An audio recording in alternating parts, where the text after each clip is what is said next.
Good morning, everyone. Okay, we'll continue our book reading this morning, Advanced Selling Strategy by Bria Tracy. And we are still in chapter 9, which says how to make powerful presentations. Last week, we looked at the three types of questions to maintain control. We looked at the open ended question. We looked at the second type of question, which is a close ended question, and the last one, which is a negative question. The open-ended question is a question that helps a prospect expand on the answer of the question which you have asked him. Why the close-ended question often ends with a yes or a no. And the third one is the negative answer question, which means a yes or a no. It doesn't expand on the answer that a prospect or a client wants to give to you. Today on page 308 of Advanced Selling Strategy said how to make said three powerful words in questioning. Three powerful words in questioning. In addition, there are three powerful words that you can use in your questioning of the prospect. Each of these questions requires every greater commitment from the last to the most. They are a form of verbal jitsu, and you can use them as you proceed through the sales conversation from the beginning to the end. The first is the word feel. When you ask a person, how do you feel about that? It is a very easy question to answer. Everyone has feelings. They are soft and intangible. They are easy to talk about. It is almost impossible not to express a feeling if you're asked for one. When you ask a prospect, how do you feel about the current business situation? Or how do you feel about the recent election? Your question is completely neutral. It will nonetheless generate a complete emotional response. The second and more definite word is the word think. When you ask, do you think this would be better than what you're currently using? You're asking the person to take a much more definite stand. You are in fact asking, on the basis of your knowledge and experience, will this be an improvement on what you're doing? People are a bit more hesitant to answer a think question, but they are much firmer in defending their position after they have. The third expression is in your opinion. The word feel is soft, the word think is harder, and the words in your opinion are the most definite and specific of all. When you ask, in your opinion, is this the best choice of products to solve this problem? You're asking the prospect to take a definite stand. If he says yes, he has made a decision to buy. Once a person has stated his opinion on a subject, he is locked into it. He will then defend and justify his decision rather than change it. Well-worded questions are powerful tools in every part of the sales process. The more of them you have, the better you use them. The more competent you will appear and feel, and the more sales you will make.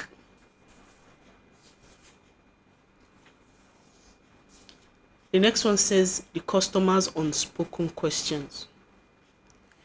The customer has a series of questions that he may not ask aloud, but which you must answer nonetheless. This question lurk in the back of his mind and affect his feelings and response towards you. Your failure to answer even one of these questions can be fatal to the sales process. You can do everything right and still lose the sales because you walked away without satisfying the customer on one of these points. In the previous chapter on prospecting, we talked about two of these questions. The starting point of every sales effort is to answer the questions, which is, why should I listen to you? If this is not clear in the first discussion or meeting with the prospect, the sales process will stop and the prospect will not be interested in talking to or seeing you again. He's simply too busy to play on guessing games. The second question which should be triggered in response to your approach or introduction is, what is it? If you do not arouse this customer's interest and curiosity about the benefit of what you're selling in the first meeting, the customer will probably not take the time to see you again. I sometimes ask my audience if they have ever heard of 3-year meeting. People in the audience immediately laugh because they know exactly what I'm talking about. After failing to address this question in the first meeting, they have been calling back on the prospect for as long as 3 years and have been told that he is in a meeting. They continue to call and the secretary continues to tell them that he has just gone into a meeting or he has just started a meeting or that he's away on a meeting. This happens because the customer is busy and when you call, he tells his secretary to tell you he is in a meeting so that he doesn't have to be impolite and tell you that he's simply not interested. You miss the brass ring on the first chance and it doesn't come around again.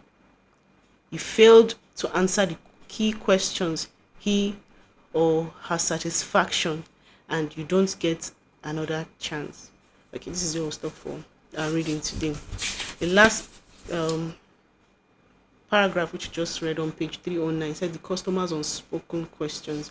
When we are still reading on prospecting, how to prospect, how to prospecting strategies and the rest of it. Remember, I was telling us that first of all we have to answer these 3 key questions in the mind of the customer.